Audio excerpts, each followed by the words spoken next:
दुनिया में इकोसिस्टम किस तरह से बदल रहा है, इसका आपको अंदाजा इस खबर से मिलने वाली है कि दुनिया में कब कहां क्या हो जाएगा, इसका कोई अंदाजा नहीं लगा सकता है। बात करेंगे लीबिया की, जहां पर लगभग 20,000 लोग मारे जा चुके हैं बाढ़ के दौरान, और ये बाढ़ नहीं, मिनी सुनामी आप कह सकते हैं। तो चलिए ये बात करेंगे, साथ ही साथ हम आपको लीबिया के बारे में भी बताएंगे कि दुनिया के किस जगह पर लीबिया है और लीबिया का इतिहास क्या है। तूफान डेनियल के दौरान रविवार को डेरना में सुनामी जैसी बाढ़ आई थी और शहर के बड़े हिस्से को समंदर की तरफ बहा ले गई थी।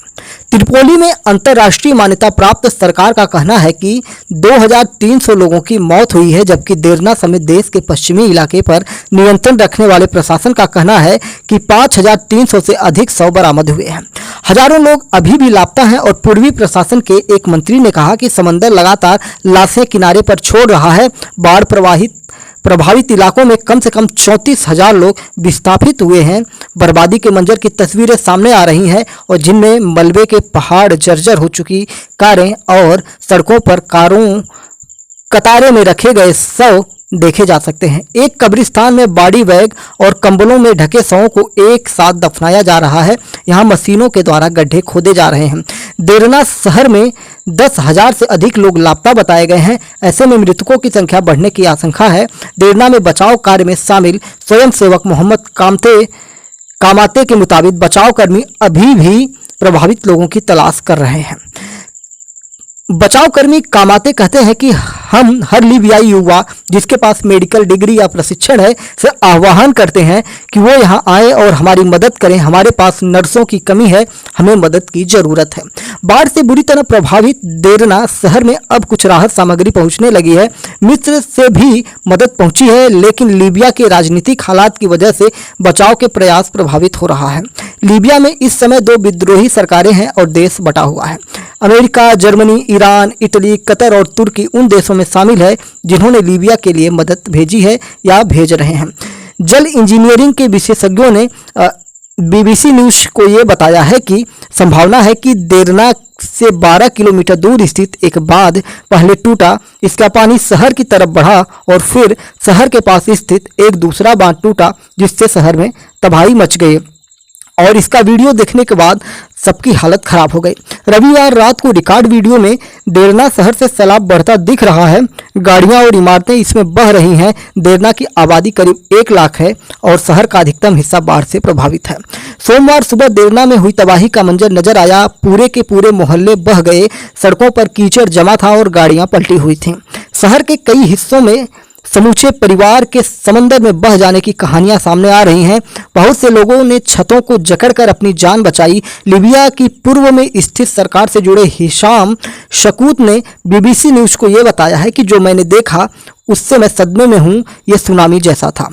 पूर्वी लीबिया के स्वास्थ्य मंत्री अब्दुल जलील ने समाचार एजेंसी एपी से कहा, हम तबाही को देखकर हैरान हैं। ये बहुत बड़ी त्रासदी है।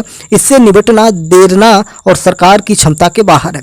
रविवार को आए तूफान से सूसा, अलमर्ज और मिसराता शहर भी प्रभावित हुए हैं। लीबिया 2011 में शासक मुअम्मार गद्दाफी की भीड़ के हाथों के हत्या के बाद से ही आंतरिक संघर्ष और अस्थिरता का सामना कर रहा है। तेल संसाधनों में समृद्ध ये राष्ट्र अप्रभावी रूप से 2 हिस्सों में बटा है। एक सरकार त्रिपोली से चल रही है जिससे अंतर्राष्ट्रीय मान्यता प्राप्त है, वहीं दूसरी सरकार पूर्वी लीबिया से चल रही है। हालांकि विभाजन के बावजूद त्रिपोली की सरकार ने 14 टन राहत सामग्री से भरा एक विमान भेजा है। इसमें बॉडी बैग, 18 डॉक्टरों की टीम और पैरामेडिक शामिल हैं। तो आप देख रहे हैं कि किस प्रकार से लीबिया में भयंकर तबाही आई हुई है। पूर्वी शहर बेगाजी से करीब 250 किलोमीटर दूर लीबिया के समुद्री किनारे पर स्थित डेरना शहर उपजाऊ घाटी से घिरा है। इसे जब अखदार कहते हैं। कर्नल गद्दाफी की मौत के बाद चरमपंथी संगठन इस्लामिक स्टेट के लड़ाकों ने इस शहर में अपना आधार मजबूत किया था। इसके कुछ साल बाद लीबिया की नेशनल आर्मी में जनरल खलीफा हफ्तार के वफादार गुट ने इस्लामिक स्टेट लड़ाकों को यहां से खदेड़ दिया था। जनरल खलीफा हफ्तार पूर्वी सरकार से जुड़े हैं। उनका कहना है कि सरकार फिलहाल तबाही का आकलन कर रही है ताकि सड़कों को फिर से बनाया जा सके और बिजली को बहाल किया जा सके। इससे राहत कार्यों में तेजी आने वाली है। तो इस प्रकार से आप देख रहे हैं कि लीबिया में कितनी ज़्यादा तबाही आई हुई है है और लीबिया में लगभग हजारों हजार लोगों की मौत की खबरें सामने आ रही है। कुछ न्यूज पोर्टल का दावा है कि 20,000 से अधिक लोग मारे गए हैं, यानी कि लापता हैं। आइए जानते हैं लीबिया के बारे में कि लीबिया दुनिया के किस हिस्से में है, क्या चीज़ें इसके बारे में हमारी जानकारी के लिए हो सकते हैं। लीबिया के बारे में जब हम कुछ जानकारी लेना चाहेंगे तो हमें विकिपीडिया का सहारा लेना पड़ेगा। आधिकारिक तौर पर महान समाजवादी जनवादी लीबियाई अरब जमहूरिया उत्तरी अफ्रीका में स्थित एक देश है। इसकी सीमाएं उत्तर में भूमध्य सागर, पूर्व में मिस्र, उत्तर पूर्व में सूडान, दक्षिण में चाड व नाइजर और पश्चिम में अल्जीरिया और ट्यूनीसिया से मिलती है। बात करते हैं लीबिया की राजधानी की, तो लीबिया की राजधानी ट्रिपली है। सबसे बड़ा नगर त्रिपोली है। यहाँ की भाषा की बात करेंगे तो अरबी है। निवासी की बात करेंगे लीबियाई है। सरकार की बात करेंगे तो वर्तमान सरकार जमहूरिया है। और कुछ क्रांतिकारी नेता की अगर हम बात करेंगे जो वहाँ पे महत्वपूर्ण है, क्रांति के नेता और मार्गदर्शक मुअम्मर अल गद्दाफी हैं। जनवादी कांग्रेस के महासचिव मुबारक सामेक हैं। प्रधानमंत्री की बात करेंगे तो बगदादी महमूदी हैं। यहाँ की स्वतंत्रता की बात करेंगे तो इटली की वापसी 10 फरवरी 1947 में हुआ था। संयुक्त राष्ट्र न्यायता के अंतर्गत यूनाइटेड किंगडम एवं फ्रांस से 24 दिसंबर 1951 बताया जा रहा है। 24 दिसंबर 1951 हो जाएगा। लीबिया की जनसंख्या की अगर हम बात करेंगे तो लीबिया की जनसंख्या 6,64,20,000 बताया जा रहा है। देखिए 2009 की जनगणना के अनुसार 64,20,000 बताया जा रहा है। अगर यहाँ पे और चीज़ों की बात करेंगे तो लीबिया करीबन यहाँ के क्षेत्रफल की हमने बात कर ली है। प्रतिशत यहाँ की जो क्षेत्रफल है ना, यहाँ की जो क्षेत्रफल जो यहाँ पे ज़मीन है उसका 90% हिस्सा मरुस्थल है, यानी कि रेत है। यहाँ पे अफ्रीका का चौथा और दुनिया का 17वां बड़ा देश है। देश की 47 लाख की आबादी में से 17 लाख राजधानी त्रिपोली में निवास करती है। सकल घरेलू उत्पाद के लिहाज से यह इक्विटोरियल गिनी के बाद अफ्रीका का दूसरा समृद्ध देश है। इसके पीछे मुख्य कारण विपुल तेल भंडार और कम जनसंख्या है। लीबिया 1951 में आज़ाद हुआ था एवं इसका नाम यूनाइटेड लीबियन किंगडम रखा गया था इसका नाम, जिसका नाम 1963 में किंगडम ऑफ लीबिया हो गया।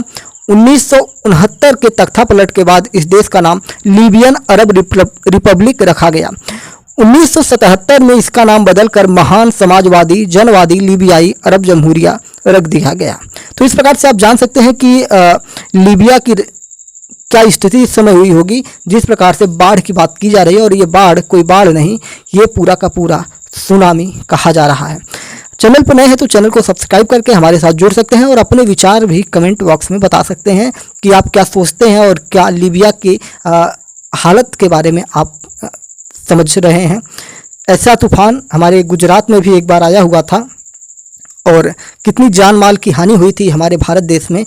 फिर एक और आपको याद होगा कि जब पहाड़ खिसकने से एक हमारे देश के केदारनाथ या बद्रीनाथ था, मुझे याद नहीं आ रहा है, वहाँ पे कितने हालात ख़राब हुए थे। लेकिन भारत सरकार के पास उतने संसाधन थे तो वहाँ पे एयरफोर्स और हमारे यहाँ की जो सारी सिक्योरिटी है सारी लगी हुई थी और भी बहुत सारी व्यवस्थाएं हैं भारत में। उन सब ने NDRF वगैरह की टीम लगी थी, सब ने मिलकर किस प्रकार से उसको सुरक्षित किया था।